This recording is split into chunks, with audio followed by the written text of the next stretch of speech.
ময়মনসিংহের ফুলবাড়ী উপজেলার বড়বিলা পরিবহনের বাসে আগুন দিয়েছে দুর্বৃত্তরা। গত সোমবার 5 আগস্ট ছাত্র জনতার তীব্র গণ আন্দোলনের মুখে সাবেক প্রধানমন্ত্রী শেখ হাসিনা দেশ ত্যাগ করলে পতন ঘটে আওয়ামী লীগ নেতৃত্বাধীন মহাজোট সরকারের। সেই খবর প্রচারিত হলে দেশব্যাপী বিভিন্ন স্থাপনায় ভাঙচুর ও লুটপাট চালায় দুষ্কৃতিকারীরা। সেদিন পুড়িয়ে দেওয়া হয় বড়বিলা পরিবহন প্রাইভেট লিমিটেডের মালিকানাধীন আরেকটি গাড়ি। একই দিন উপজেলা শহরের ভালুকজান বাজারের আস্থা ইলেকট্রনিক্স অ্যান্ড ফার্নিচার মার্টে ভাঙচুর ও লুটপাট করেছে দুর্বৃত্তরা।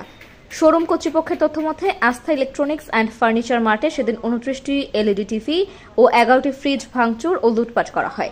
এছাড়াও একটি মোটরসাইকেল সহ বিক্রির উপযোগী খাট, সোফা ও টেবিল সহ অন্যান্য আসবাবপত্রে ব্যাপক তাণ্ডব চালানো হয়। বড়বিলা পরিবহন প্রাইভেট লিমিটেডের চেয়ারম্যান আস্থা ইলেকট্রনিক্স অ্যান্ড ফার্নিচার মার্টের স্বত্বাধিকারী ও আওয়ামী লীগ নেতা জাহাঙ্গীর আলম আকন্দ বলেন, বড়বিলা পরিবহন প্রাইভেট লিমিটেডের গাড়ি আগুন দিয়ে পুড়িয়ে দেওয়া হয়েছে। এছাড়াও আস্থা ইলেকট্রনিক্স অ্যান্ড ফার্নিচার মার্টে ভাঙচুর ও লুটপাট করা হয়েছে। প্রতিষ্ঠানটির পক্ষ থেকে মাঠে কিস্তিতে পণ্য দেওয়ার হিসাব সমৃদ্ধ কাগজপত্র ও অন্যান্য প্রয়োজনীয় কাগজপত্র নষ্ট করা হয়েছে।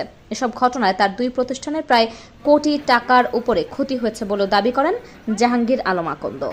যে আমার বড়বিলা পরিবহনের একটি বাস ও আমার একটি প্রাইভেট এবং আমার একটি বালুকজানে অবস্থিত আস্থা ইলেকট্রনিক্স শোরুমে ফ্রিজ, টিভি, এলইডি এবং ফার্নিচারের একটি দোকান, সেখানে অনেকগুলি এলইডি ভাঙচুর হয়েছে, ফ্রিজ ভাঙচুর হয়েছে এবং অনেকগুলি লুট হয়েছে এবং আমাদের ক্যাশে যে পরিমাণে ক্যাশ ছিল এবং অন্যান্য ডকুমেন্টস ছিল সব কিছু পুরাই দিছে এবং লুট হয়েছে।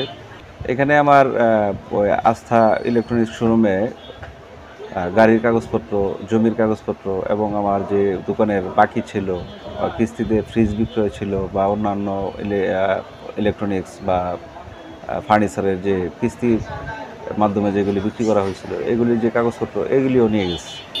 আমার ক্ষতির পরিমাণ প্রায় সব মিলে 1 কোটি টাকার উপরে হবে।